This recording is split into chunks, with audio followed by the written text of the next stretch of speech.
As we get into today's episode, I just want to take a second and remind you that there's a ton of extra content available to the members of Film and Whiskey Nation who support us through our Patreon. Check us out on patreon.com/filmwhiskey. Hey everybody, Bob here, and I just want to tell you really quickly about Anchor.fm. We are using Anchor to host our podcast. That's where we basically build out the podcast. It's where we schedule episodes. If you have been looking into getting into podcasting, I cannot recommend Anchor.fm highly enough. We were using another one in the past that actually cost us money each month. Anchor.fm is free. You can actually build your whole podcast inside of Anchor. You can record directly to the website. You can have people record and leave messages for you there. You can even set up a wallet to start accepting donations from your listeners. Anchor.fm has everything you need to start your own podcast. So the real question is, what are you waiting for? Download the free Anchor app or go to Anchor.fm to get started today. On today's Film and Whiskey, we are wrapping up Season 6. It's time for us to eliminate some more movies. We're down to the final 8. We're going to crown the champion of Season 6. Meanwhile, we're going to be drinking 3 whiskeys from Doc Swinson's. That's all ahead on the Film and Whiskey Podcast.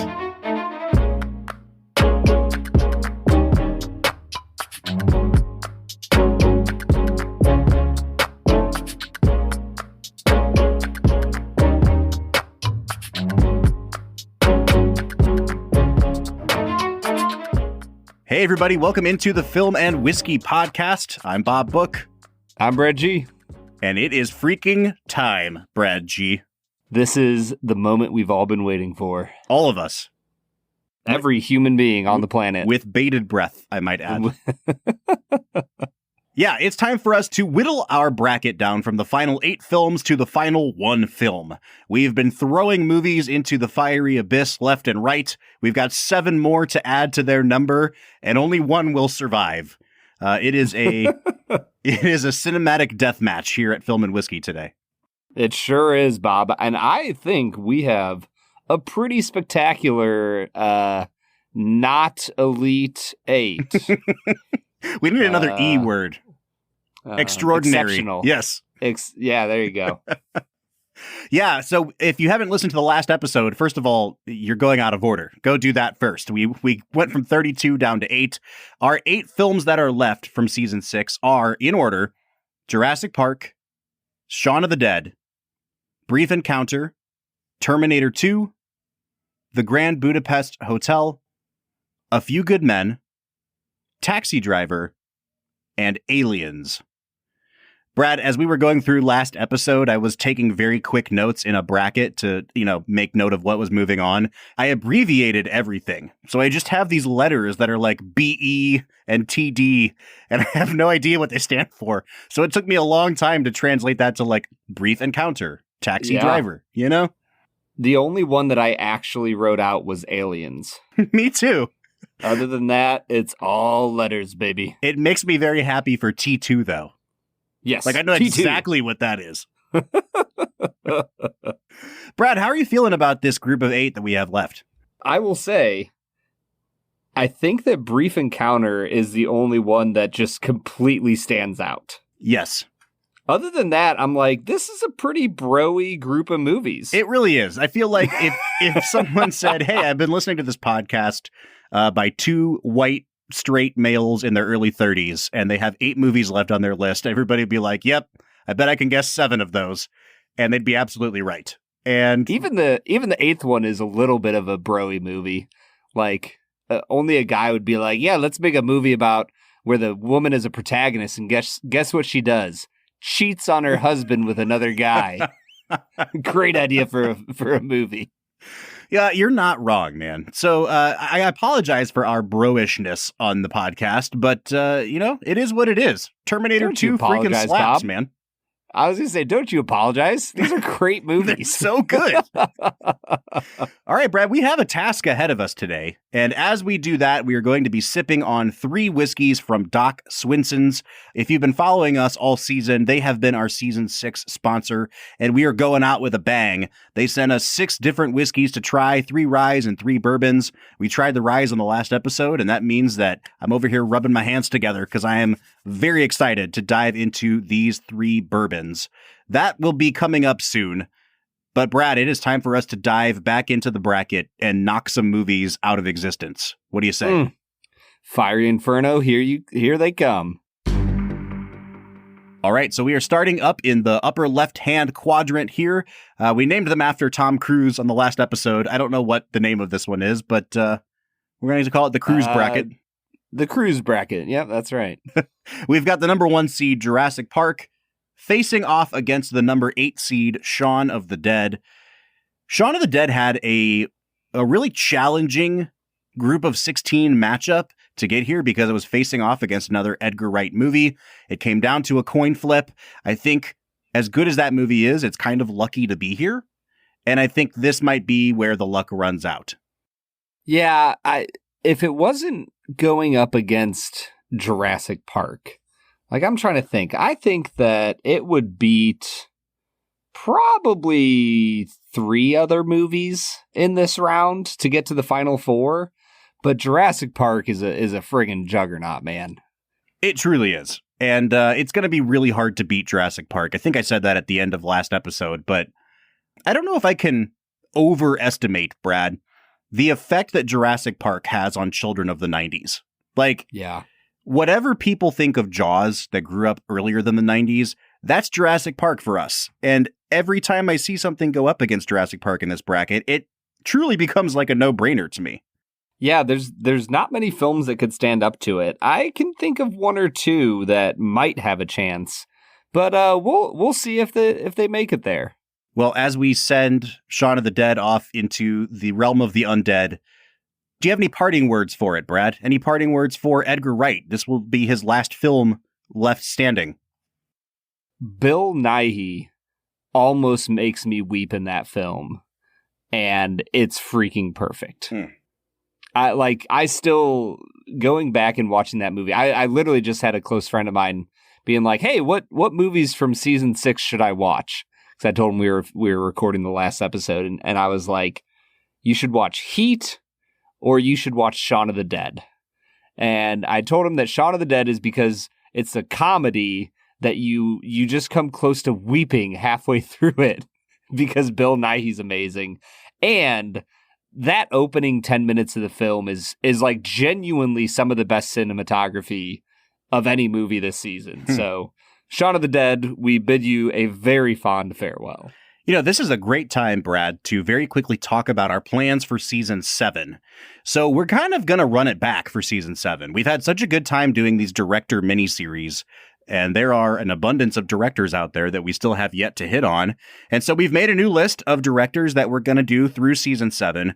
And one of those directors is going to represent the first set of foreign language films that we have ever done on Film and Whiskey. We're going to jump over to Japan, and we're going to watch 4 films by Akira Kurosawa. And to say I'm excited is an understatement. I am freaking pumped for that. But one of the movies on that list, Brad, is a movie that he made in the early 50s called Ikiru.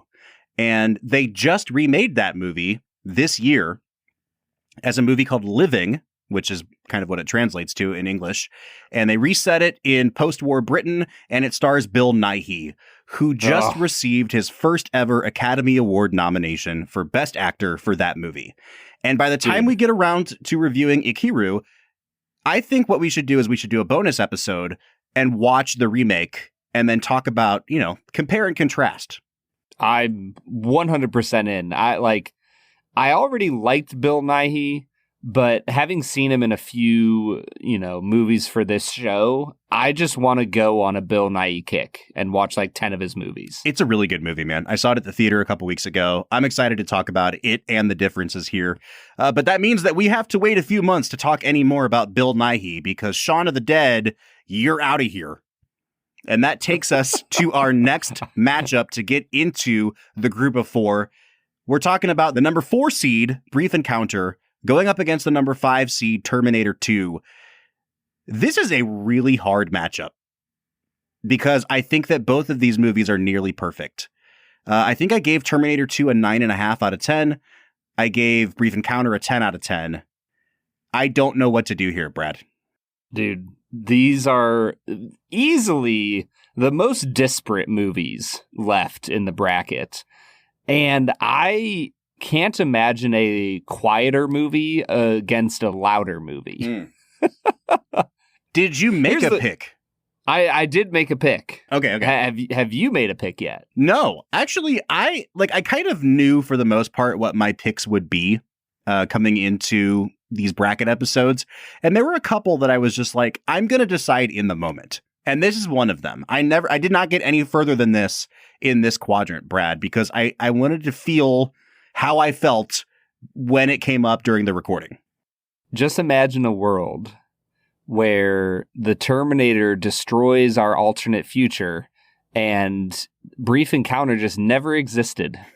How do you feel about that? That's a really good question. And I know you're being facetious, but here's the thing. Brief Encounter is one of the more underseen films we've ever done on this show.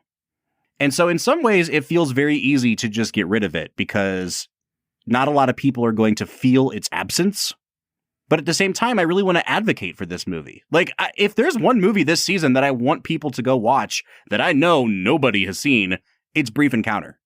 Yeah, it's a movie I had never heard of, and I was very thankful that you brought up.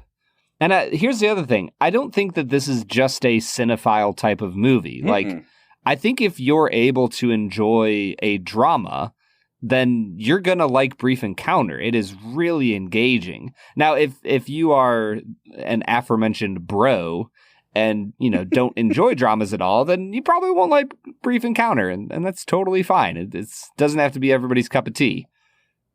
But at the end of the day, I moved T2 on, Bob. Now, Brad, where do you fall on the T2 versus Aliens thing?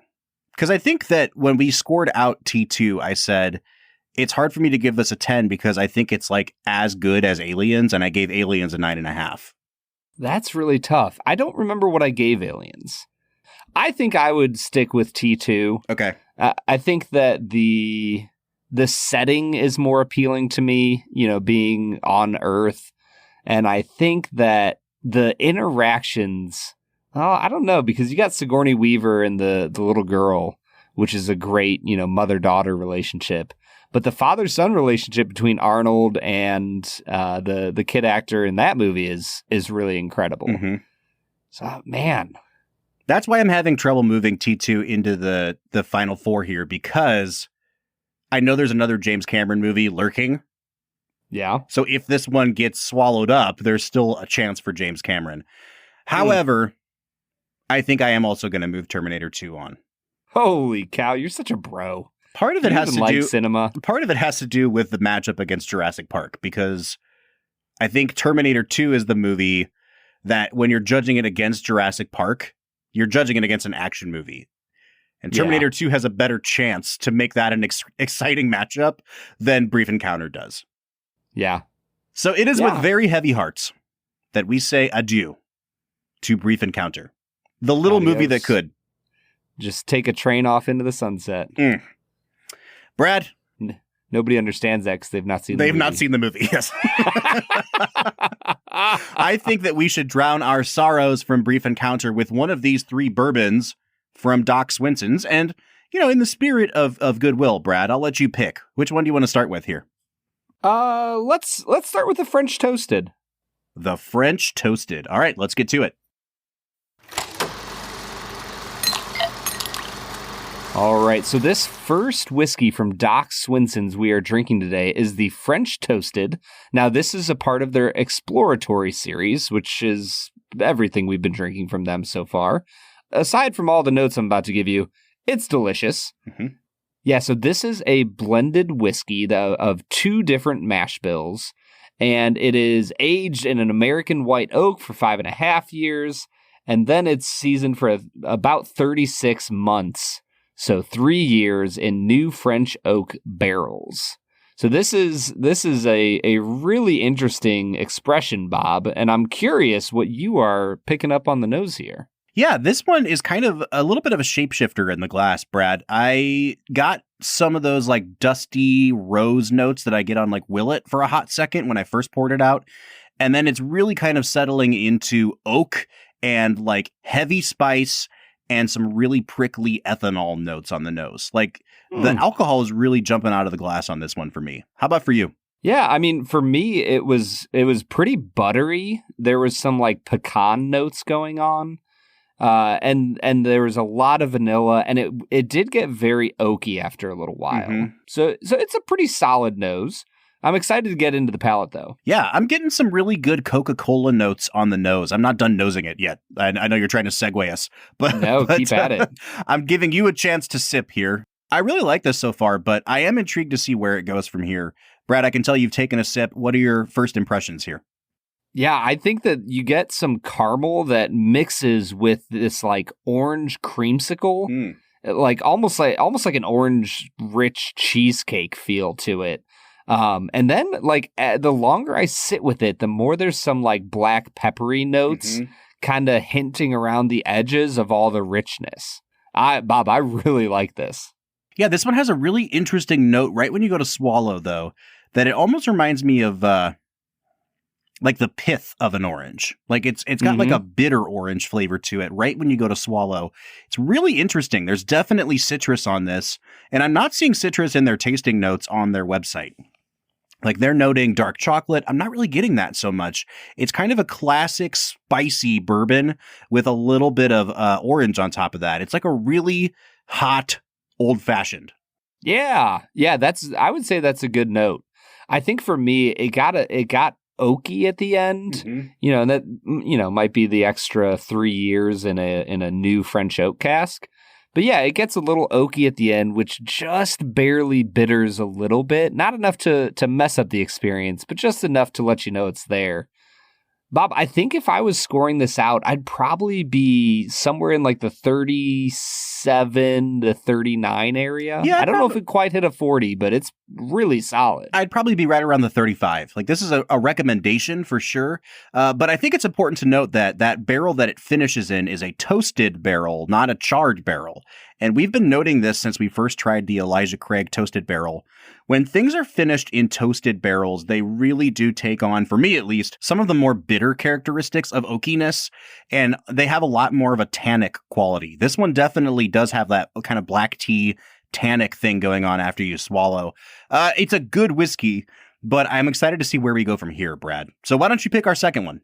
All right, so the next one we're going to try here is the Blender's Cut. Now, this is, I just said that we are only drinking their exploratory. This is their only regular version that we are drinking. Yeah, this is a high rye bourbon that has been kind of winning awards left and right, Brad. I mean, if you go to their website, I think they've got 6 gold medals listed that they've won for this Blender's Cut straight bourbon. This one that we have in front of us here is aged for 5 years. It's 115 proof. There's not a lot more about it on the website, so I don't know if they're kind of keeping the mash bill under wraps a little bit, but we have less information about the mash bill and the provenance and things like that. But I'm equally excited to dive into it, Brad, because this has just a classic bourbon nose. Yeah, it really does. For me, it's literally caramel, brown sugar. And then I don't know about you, but I think that candy corn has a very specific sugar smell to it. And I'm getting candy corn on this. Oh, interesting. Yeah, there's definitely like a waxiness to this that... Yeah, yep. I like it, but I think mine is sticking more in that kind of like mapley brown sugar realm, which is like, that's where I live, dude. I love a good decadent sweet bourbon. So I'm really excited to jump into this one. I know you've tried it already. Can you give us your tasting notes? Yeah, dude, it's caramel cheesecake, it's vanilla, it's brown sugar. Like, the thing that I wrote down about this is like a platonic bourbon. Like, this is an ideal for what you would be looking for to measure other bourbons up to. Yeah, I really like this, man. It definitely goes, again, a little bit more oaky towards the back of the palate and into the finish. And it reminds me quite a bit of that toasted barrel finish. There's some slightly bittering notes on this at the end, but the front of the palate and the mid palate are like your classic high proof bourbon. This is really, really good, man. Yeah, I think it's really, really incredible. On the end, for me, it got a little bit corny. Like you could start to taste the corn coming through, but just a hint of it, enough to flavor, not enough to make it feel young. And then there's some vanilla, there's some oak, and that caramel that you just get throughout the entire experience. All right, Brad, if you were going to score this one out, where do you think you'd fall? I think I'd be at like a 41 to 43 area, Okay. Low 40s. Okay. I think it is a really exceptional bourbon. I think that I am slightly lower than I was with the first one on this, but only slightly, like a 34 out of 50. Yeah, I just, it doesn't have as many distinctive notes to it as all of the other 4 whiskeys from them that we've tried before this. And I think what I really love about Doc Swinson's is that each whiskey is so unique and it has so many distinct characteristics that this one is a really solid offering. But because it doesn't have that super uniqueness to it, I think, it might be a little bit unfair, but I'm kind of dinging it for that, if that makes sense. Well, and here's the thing. This is the whiskey that they use as like their main product for their finished bourbons. So if this is your baseline, I think that you can expect great things from everything that they use it with in their experimentation. Well, and speaking of the experimentation, we have one more whiskey to try from them. It is called The Forgotten One. It is, again, it's an exploratory cask. It's been aged for 16 years, this straight bourbon, and it's finished in Madeira casks. This is a really cool one because, during COVID, they stopped distilling for a while because they were making hand sanitizer, and they were planning on doing something with this whiskey that had been aged for 12 years and finishing in Madeira casks, and then they kind of forgot about it and came back to it after it had spent 4 years in Madeira casks. Now, it was only 2 barrels of whiskey. It was they were finishing it in one sweet Madeira cask, one dry Madeira cask, and they've blended them together. And I mean, you've tried it already, Brad. I have not. This is a Tennessee bourbon with an 84% corn, 8% rye, 8% barley mash bill, only 98.7 proof, which is interesting. This is the lowest proof of all 6 whiskeys that we've had so far. I'm pouring it out into my glass as we speak, but I'd love to hear your notes, Brad. Honestly, this one kind of reminded me of like a really fruity light roast coffee. Like I got grapes, I got peach, there was some peanut going on there. And it took me a while to pinpoint it, but it feels like there's some like nice oiled leather going on in the nose. It is a extraordinarily unique nose, Bob. Yeah, I really like this, man. This has some really, I hate using the word exotic, but it has some really exotic fruits. And by that, I mean fruits that we don't typically get on whiskeys. I've said prune from time to time, but what I really get on this is like fig and date. This is, I mean, it's like almost like jelly. It's so sweet and decadent, but it has that sort of like dark, almost like medjool date thing going on. Really, really nice. I expect that the Madeira is going to have like a ton of influence on the way this tastes. I'm about to give it a sip, Brad, but why don't you give us your tasting notes? Yeah, for me, it turns in, the grapiness turns into almost a more citrusy grapefruit. There is some nuttiness here that I think tastes kind of like a hazelnut. Some of the peanut comes through. And honestly, the age here, it almost has like a dusty old book feel about it on the palate.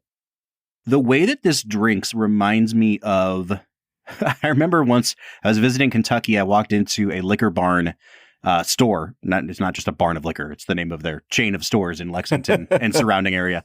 And they were pouring this like pecan liqueur. And it reminds me so much of that. There's a ton of nuttiness to this, but it drinks so smoothly. And by that, I mean low proof, no burn, that it almost has like a syrupy quality to it. It reminds me of a liqueur.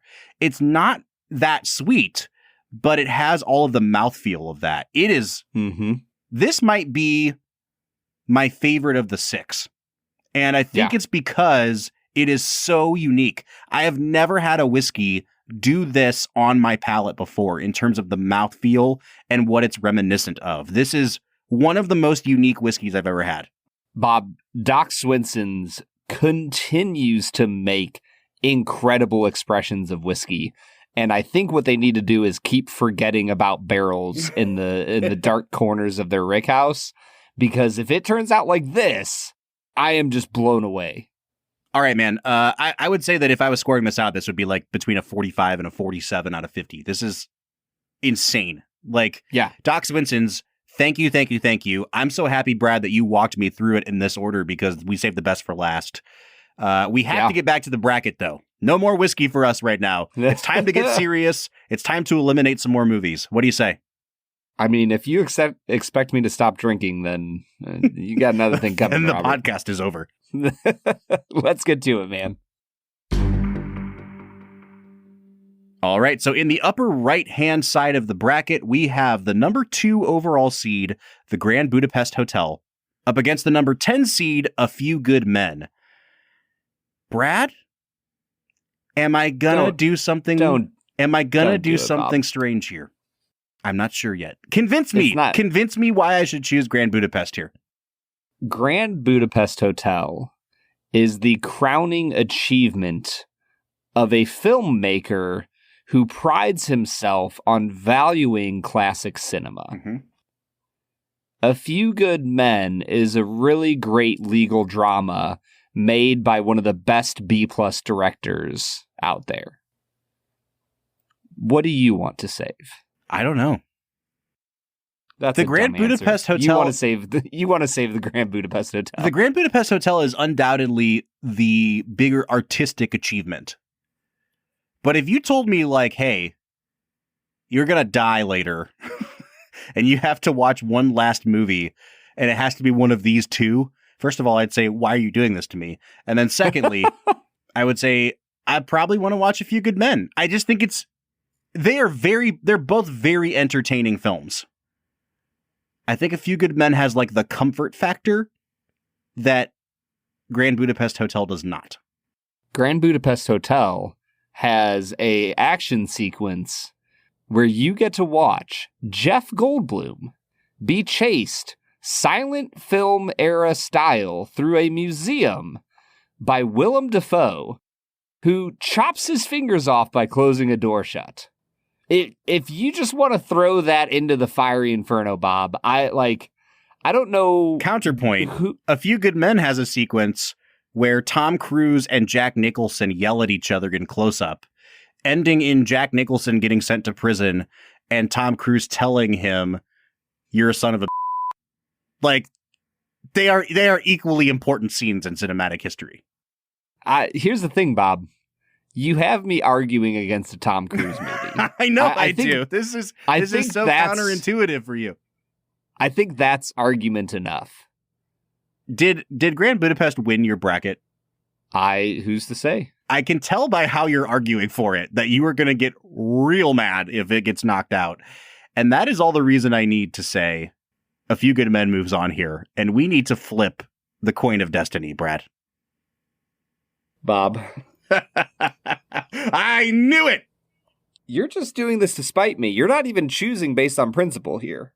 I actually am. I really do think, like, if I had to list out maybe my top 5 movies of this year, I think that Grand Budapest and A Few Good Men are neck and neck. And I don't have my list of how I ranked them pulled up at the moment, but, you know, A Few Good Men I think was top 7 or 8, and so was Grand Budapest. They're both really, really great movies. And this was a really hard choice.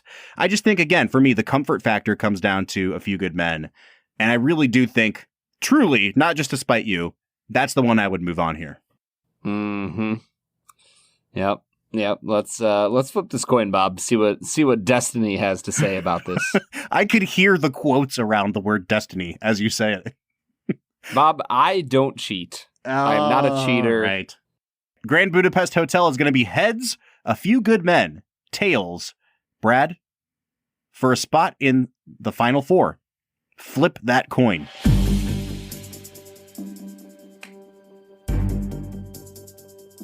Bob, Grand Budapest Hotel, the superior film, the one that Patrick H. Willems gave a 9.5 to, is going to be moving into the fiery inferno. Oh. Wow. I also gave it a 9.5, and I hate to see it go. A delightful film, a delightful Ralph Fiennes performance, probably Wes Anderson's best movie. And it has been usurped by the number 10 seed, A Few Good Men. And that means we have only one matchup left to get into a spot in the Film and Whiskey 4 here. And that is the number 3 overall seed, Taxi Driver, up against the number 11 seed, Aliens. Brad, as I look at this matchup, I'm like, all right, maybe Aliens is nearly as good as T2, but I think Taxi Driver kind of drives past it pretty easily here. Ha! Don't you mean it just completely obliterates it like it's a New York whorehouse? Like a 1970s pimp. Dude, that scene is so brutal. Oh my gosh, man. Oh, what man. a movie. Yeah, what a movie is right. I moved Taxi Driver on. Yeah, me too. Like, I had Jaws actually in this spot, but when Aliens overtook the famed shark, I was like, well, Taxi Driver's the better movie here. So TD is moving into the final 4. Now, if it had faced off against Jaws, what would you have picked? That was one of the hardest picks for me. And I picked Jaws because I think they're both in their own genre, like technically perfect movies. Mm-hmm. And I just enjoy Jaws a little bit more. So, wow. I also really want to see Travis Bickle on a boat explaining how he got his scars. Oh, man. All right. Listen, we have to move away from this for a minute because tensions have ridden high on these last 2 picks, but we have our Film and Whiskey 4 here, and that is Jurassic Park, Terminator 2, A Few Good Men, and Taxi Driver. Once again, an incredibly bro-y list of 4 movies, but 4 unmitigated, inarguable bangers. See, you could have had Grand Budapest Hotel, which would be the least bro-y of the films. But the most Criterion bro-y. Yeah. You know what I mean? Yeah, that might be a different true. subset of bro. That, the scene when the messages are being sent from hotel to hotel is just incredible.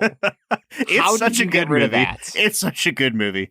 Unfortunately, it no longer exists. And with that, it is time for us to give out some Film and Whiskey awards. Brad, are you ready? The Filmies. The Filmies. I'm so ready, Bob. All right, Brad. It's time for our seasonally. I was going to say yearly, but that's not true. Seasonally? Our seasonal tradition here. Semi-annual. Yeah, pretty much. Where we give out the Film and Whiskey awards. And the first few are ones that are pretty set in stone. Brad, you're going to have to take a guess as to what the winner of each of these categories is. And then we'll transition into the Brad G Awards, which are very freeform and totally left up to you. I'm excited. So our first award for the evening is the most overrated film. And we calculate this by determining what our average score on the film is versus what the IMDb score is. What does the general public think of this movie, and why do we hate it so much more than them? Brad, can you take a guess as to what the most overrated movie is? I'm gonna guess. I didn't score Raising Arizona low enough to make it most overrated. I'm gonna guess Last of the Mohicans? That is a good guess, but it is not the most overrated. I guess we didn't rate that too low. I was just guessing that it has like a 8.2 on IMDb or something. What is it, Bob? Brad, the most overrated film of season 6 is The Big Lebowski. Oh, that makes a lot of sense. A movie that we gave a 7.25 to, and on IMDb it had an 8.1 overall. That movie has an 8.1? An 8.1. It is a beloved movie, dude. I'm telling you. Yeah. I feel like 8.0 is like a wall on IMDb. Is it like, do you feel that way as well? Like, if a movie has an 8.0 or higher, I take notice. I agree, because there are some real classics that haven't hit that mark. Yeah. Yeah. And yet here's Lebowski. Oh, man. Peeing on everyone's rug. All right. The proverbial rug. He doesn't pee on people's rugs. His rug gets peed on. Well, his movie is peeing on the metaphorical rug of every other classic. All right, so if most overrated was our first category, Bob, what's our second one? Well, unsurprisingly, it is most underrated. I like doing it this way because we end on a high note, like this is the movie that we liked a lot more than the general public. The movie that we most want to advocate for because of the disparity between what everyone else thinks and what we think. Brad, what do you think is the most underrated film of season 6? Man, so the public doesn't care for it and we love it. That's interesting because I don't know if we have a movie that you and I were like really crazy about. I mean, Jurassic Park, obviously. Oh, maybe, honestly, it might be Jurassic Park because we both gave that a 10 out of 10, right? We did, but it is not the most underrated. The most underrated one is the Edgar Wright movie Baby Driver. Really? I would never have guessed that. It has a pretty decent score on IMDb. It has a 7.6, but we gave it a 9.25 in our average score. Okay. Yeah. It was followed pretty closely by A Few Good Men, which we also gave a 9.25 to, but it has a 7.7 on IMDb. So, almost the same amount of being underrated. But for the sake of argument here, we're handing the award to Baby Driver. So Edgar Wright, your movie is much better than people say it is. Yes, very, very much so. It's interesting to me. Do you think that the whole Ansel Elgort being sucky thing impacted that score on IMDb? No, I just think that most people are probably like, yeah, that was a good movie. 7.6, that's above 3 out of 4 stars, Yeah. And I think that it's only fair when you start putting it in the context of this is probably one of the 4 to 5 best action movies of the last 15 years. And the way that it's directed is so singular and unique. I don't think people are thinking about that movie that way, Yeah. No, I think you're right. And it's also just such a simple, small movie that just ends with, him being in love and them driving off into the sunset. And it doesn't feel like it's making a big statement. And that's one of the things I like about it. All right. And finally, we're going to look at the most divisive movie. Now, it is pretty obvious what our most divisive movie was this season. Raising Arizona. No, even more than that. It was Moonrise Kingdom because you refused to give it a score. Yeah, that's true. It is also very obvious what our second most divisive was, which is Raising Arizona. And that gets the award. But can you guess, Brad, what the next most divisive movie is? Because this is third most divisive. Can I ask one small clue? Sure. Early in the season. Oh, okay. Was I higher on the movie or were you higher? I was higher on it, and it was early in the season. Raging Bull. Close Encounters. Oh, yeah, Close Encounters. Yeah. What did you give that? I gave it a 9. You gave it a 7.5. Okay. Oh, yeah, actually, you know what? Hold on.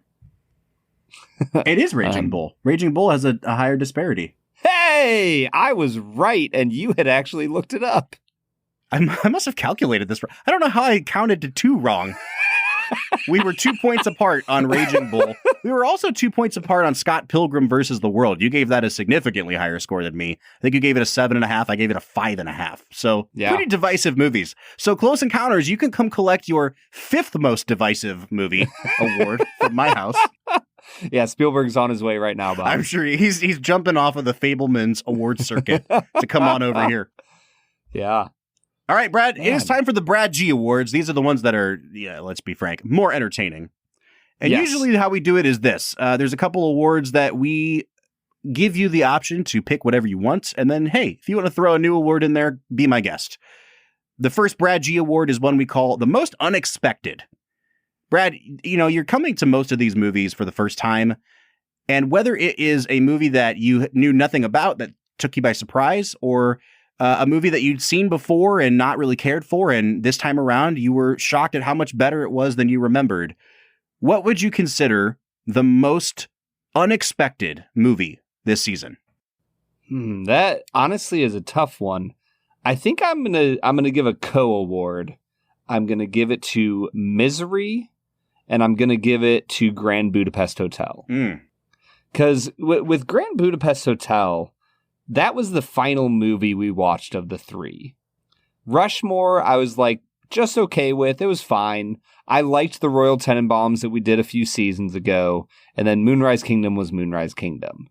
And so going into Grand Budapest, I was like really nervous. I was like, man, I want to like Wes Anderson, but I'm just haven't come around to him yet. And so I was so pleasantly surprised by that film. Misery is just one of my favorite thrillers ever now. And I knew a tiny bit going into it, but man, oh man, is Kathy Bates incredible in that film. I'm just thinking of a new award of just like most ankle-shattering moment. Misery. That's a great award, Bob. All right, and then the flip side of that, biggest letdown. Again, this could be something that you'd never heard of and it still let you down. It could be something you were looking forward to that you'd never seen. Or again, it could be a revisit that just didn't hold up this time around. Brad, what do you think was the biggest letdown of the season? Yeah, I mean, I have no idea why I would have thought that I would really love this movie. It's not like somebody told me it had the greatest opening 10 minutes of any comedy ever. It does.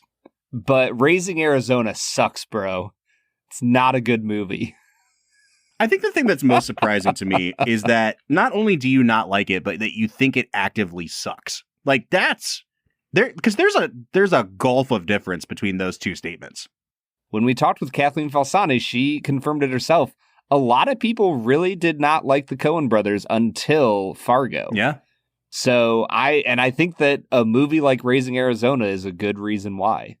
All right, Brad, I'll give you a chance here. Do you have any new made-up Brad G awards you'd like to give out? Oh, do I ever. Bob, last season, I believe I made up the award, and it wasn't even an award. It was just, who do we want to see fight each other? This season, I'm going to give out the award, character I most want to hear explain how they got those scars.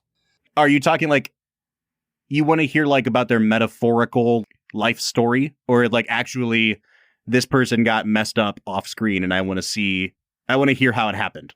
Oh, no, I want to hear Bill Nighy in character for his Shaun of the Dead character. Right. Explaining how he got the scars from the zombie apocalypse. Got it. Okay. So like real physical scars. Yes. Real physical scars like they talk about in the movie Jaws. Yes. However, I'm glad we've gotten all that out of the way. Film and Whiskey Nation, let's take a poll. How many of you understood what I was talking about the moment I said it? Well, I just feel like it really narrows down the pool because you're not going to pick Brief Encounter. Like, you know what I mean? Like, it's only emotional scars in that movie. That you are correct. All right. You're right, Bob. Who's the winner of the Scar Award? The Scar Award, easily. I just want to hear Terminator 2 Arnold. Not the first one. I want to hear T2 Arnold just for an hour explain how he got every single scar that he gained in that movie. Because it would be incredible. They should have just made a whole other movie of him being like, and this one is from when I was shot by the T-1000. It's over and over. It'd be great. Do you have anybody that you would want to hear their character explain how they got their scars? Yeah, I'd like to hear Joe Pesci talk about what happened to him in Raging Bull. But like in the most, like at his angriest in Raging Bull.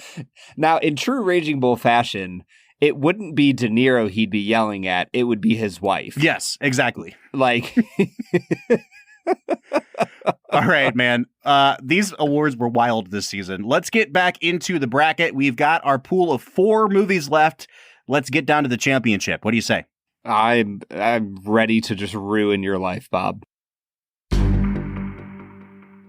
It's time for the final Film and Whiskey 4 here.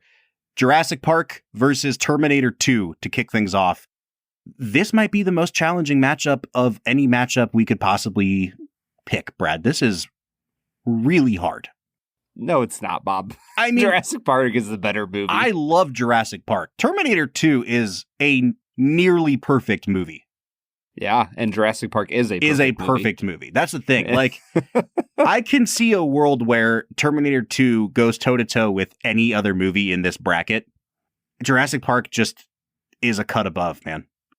Yeah, I mean, I will say the look of horror on Sarah Connor's face when she sees the Terminator return and she doesn't know yet that he's a good guy is one of the most honest moments in movie history. Like, it is, I'm terrified because of how terrified she is. I will never let that scene die out of my memory. But I will because it's going into the fiery inferno. The thing I love about movies like Terminator 2 and Jurassic Park, and it really is a cultural thing, you know, in the last 30 years since Jurassic Park came out, we don't really have a monoculture anymore. We don't have a thing that like everyone shares and it makes a huge impact on everybody at the same time in a lasting way because everything's so splintered and niche now. Terminator 2 is a movie that has like 5 or 6 absolutely iconic cinematic moments in it.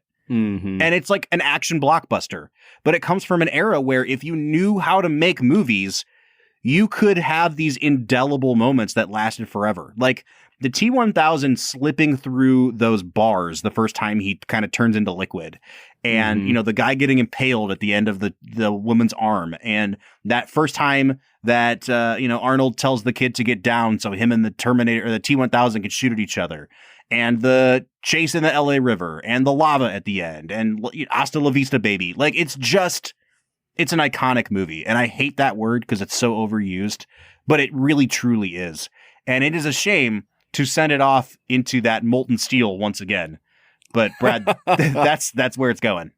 Yeah. We'll talk a little bit more in the next round about why Jurassic Park is such an incredible film. But for now, let's just move it on.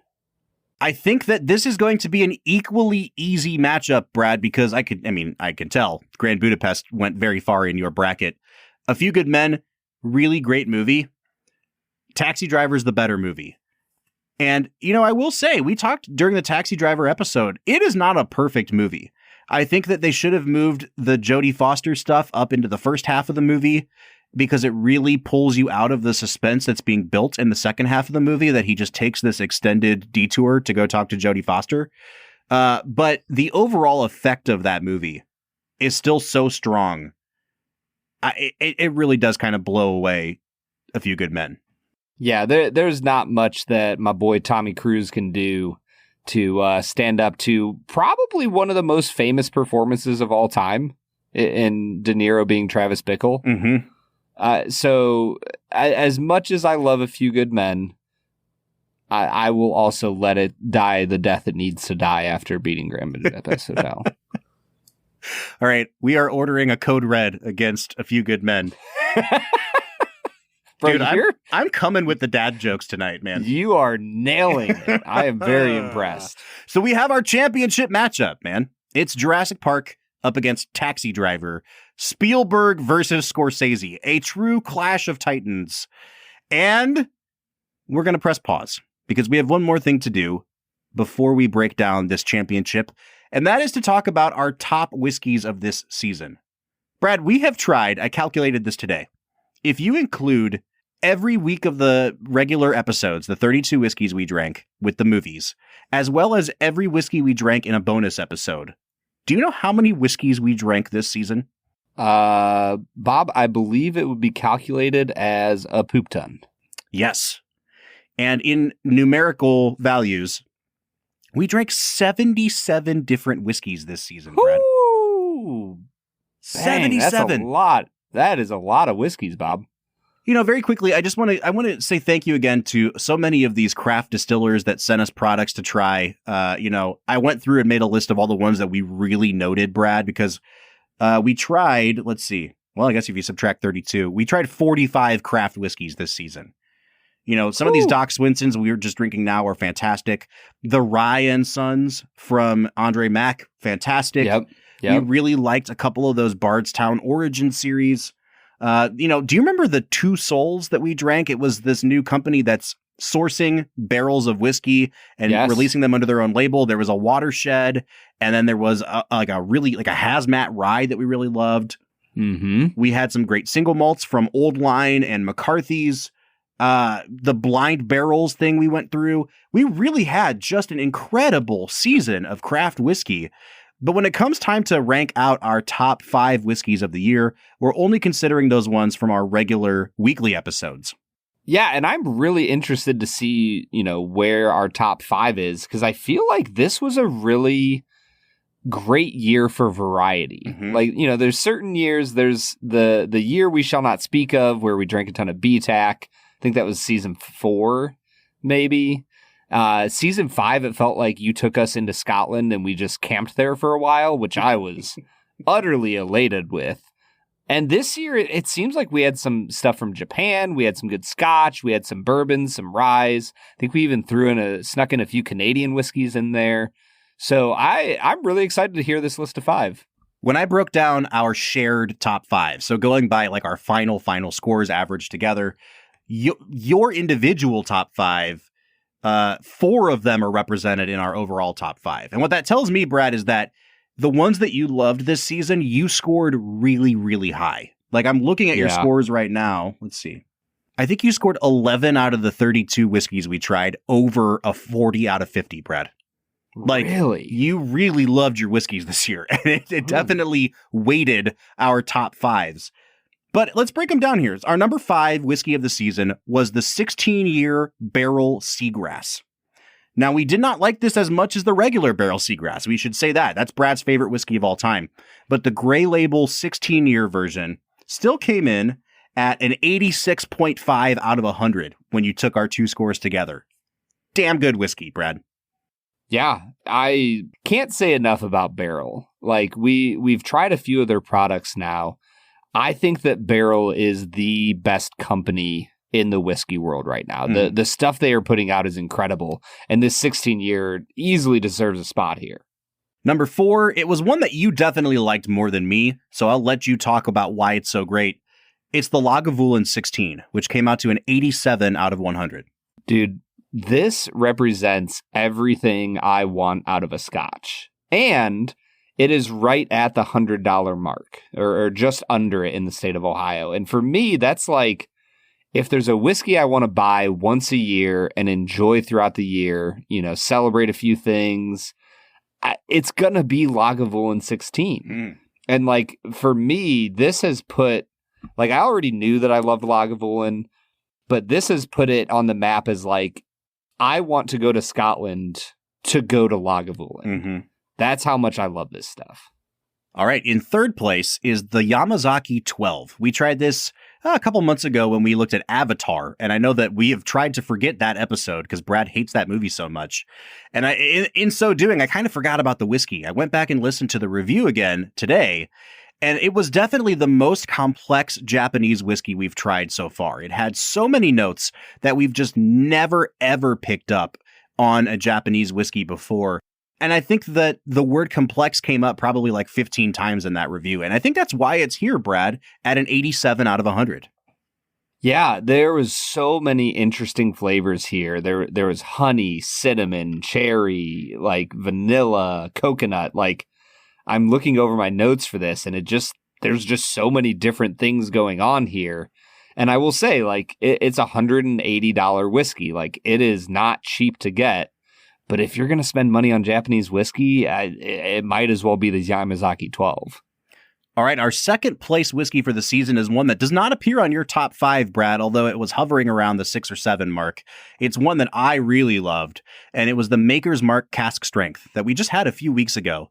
This was, you used the term earlier about platonic ideal. This was the platonic ideal of a high-proof wheated bourbon. There was just cherry for days.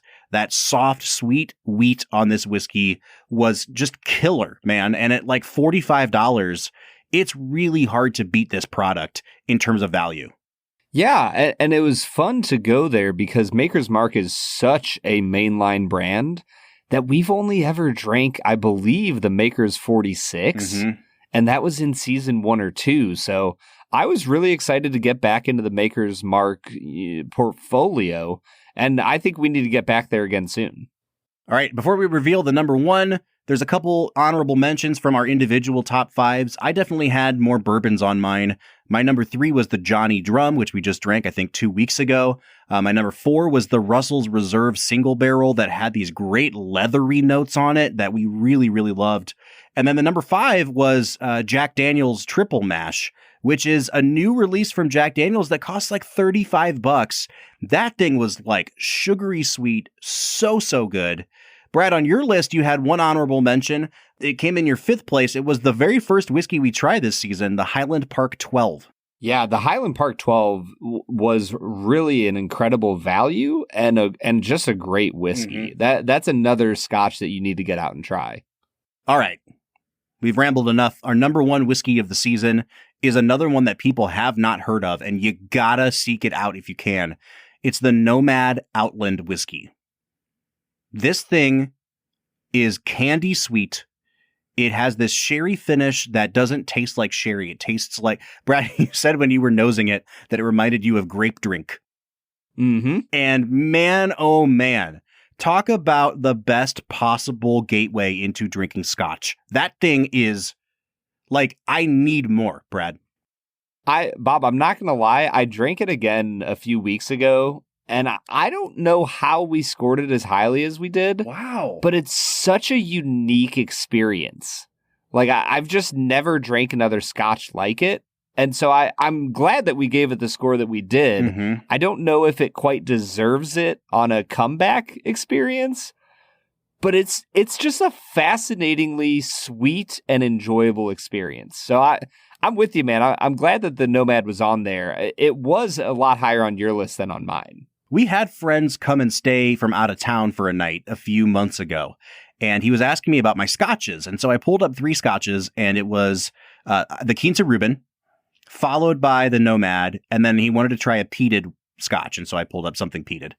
And I made him try them in that order because I wanted to see what he thought of the Quinta Reuben and then the Nomad. And I sipped them in that order, man. And I got to say, like, the Quinta Reuben, for a guy who loves Quinta Reuben, I was like, oh, he's going to love this. And he was like, huh, this is interesting. This is very different than what I'm used to. And then we moved into the Nomad, and he was like, what is this stuff? I'm telling you, dude, for a gateway whiskey, I don't know that we've ever had a better one than Nomad Outland Whiskey. Yeah, and it's $35. Yes, and it's a 90.5 out of 100 by our scores. Yeah. Yeah, no, I go for it, man. I think people need to try it. I've never heard of it outside of, us drinking it. So get out there and get you some Nomad Outland. All right. We have a championship matchup, Brad. Are you ready for it? I think I'm ready, Bob. Okay. It's Jurassic Park versus Taxi Driver. I think I know where we're going with this. But Brad, make your impassioned case for Taxi Driver.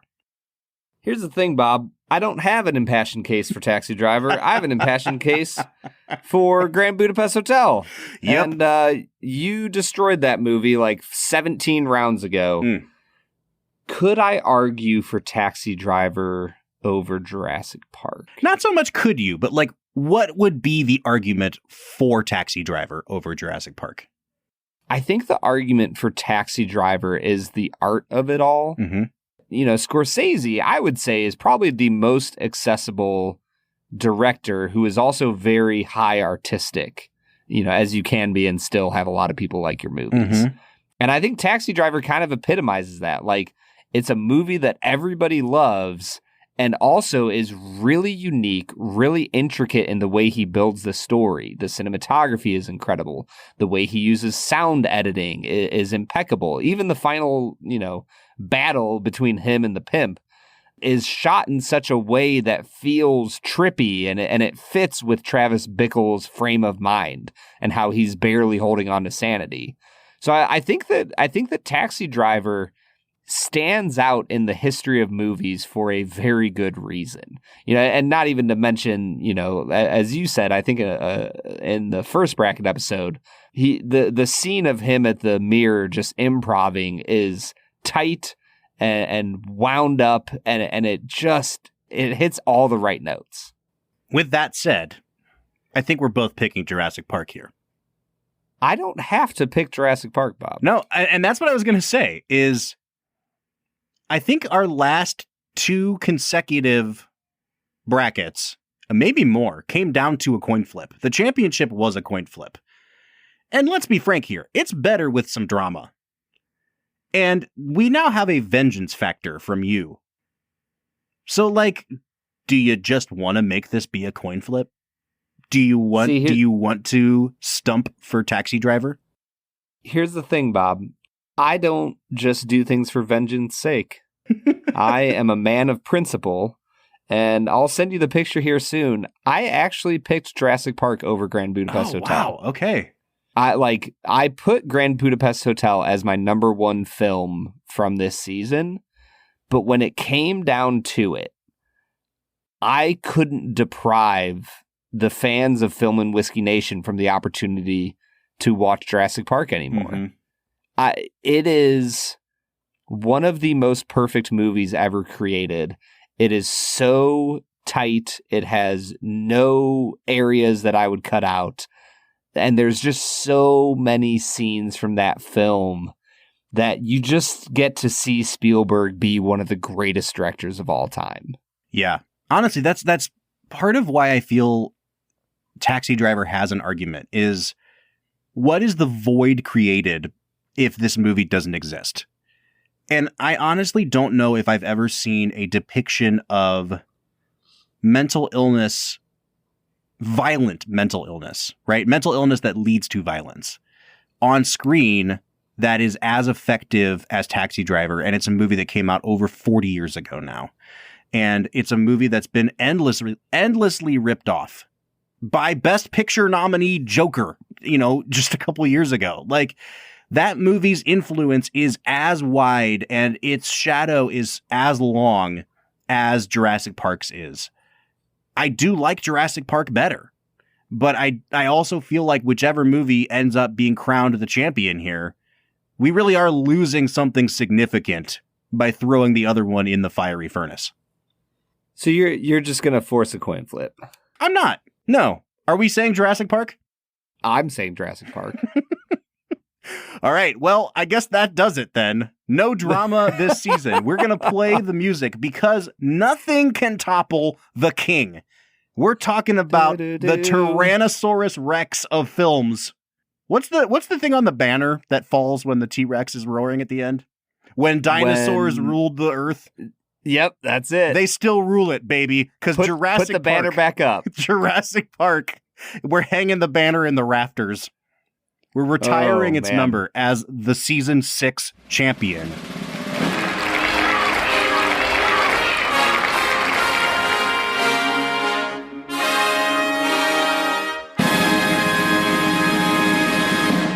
I mean, was there any other choice, Brad?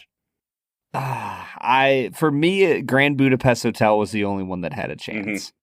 Because I think that movie is just so incredible. But Jurassic Park makes the most sense here. Also, John Williams deserves this. Oh, yes. I don't know if he has won a top movie yet, any of his films that he's scored. But part of the reason I chose Jurassic Park was also just so that John Williams would get a top spot. I love it.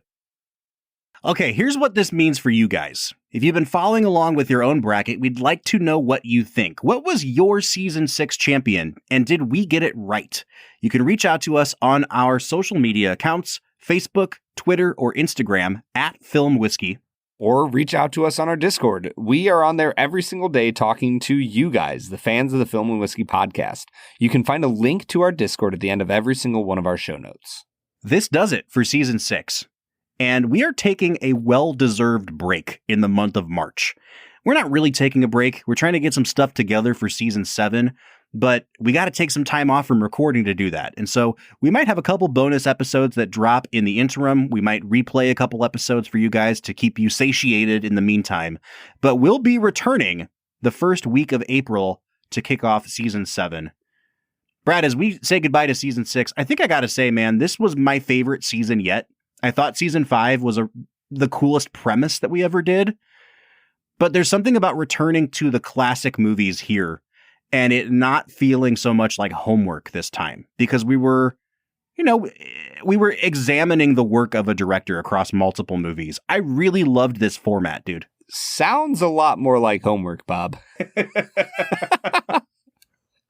I'm honestly with you, though. I think that there's something to be said for watching a few films from the same director. Now, if we were doing like 4 directors and watching like, 7 films each or something, 8 films each, that would get very old very fast. Mhm. But, watching 3 to 4 movies and having an opportunity to examine each director has been a lot of fun. And I'm really excited to see who we come up with for next season.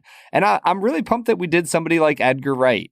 Yeah. He is such a fascinating, a little bit of a blip on the radar for a long time. It doesn't feel like he became big until Baby Driver.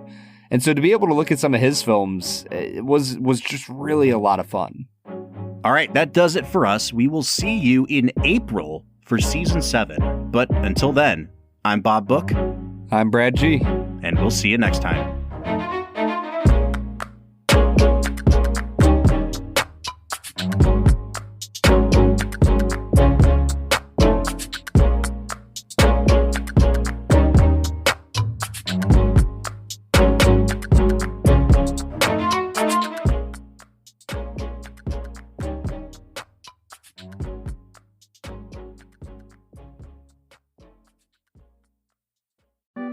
Hey there, you popinjays, it's me, George B. Stagger, your trusted voice in the world of selective spirits. Today's 60-second whiskey appraisal is brought to you by Doc Swinson's. Doc Swinson's, the perfect whiskey for adventurous whiskey explorers. Today we're reviewing their Tres Amigos, one of their exploratory cask series. This is a straight rye whiskey finished in rum and tequila barrels. On the nose, it's all orange to me, friends. Citrus fruit and agave with just a hint of pear. The palate is a mean mix of toasted sugar, peppercorn, and citrus, and the finish is just bursting full of pineapple, vanilla, and oak. By golly, this whiskey is bonkers delicious. If you are in the market for a grand old time, then you must go partake in the delicious offerings prepared by the legendary blenders over at Doc Swinson's. Remember, this 60-second review has been brought to you by Doc Swinson's. Find the closest retailer to you at docswhiskey.com. That's DOCS whiskey.com. Until next time, folks, this is George B. Stagger signing off.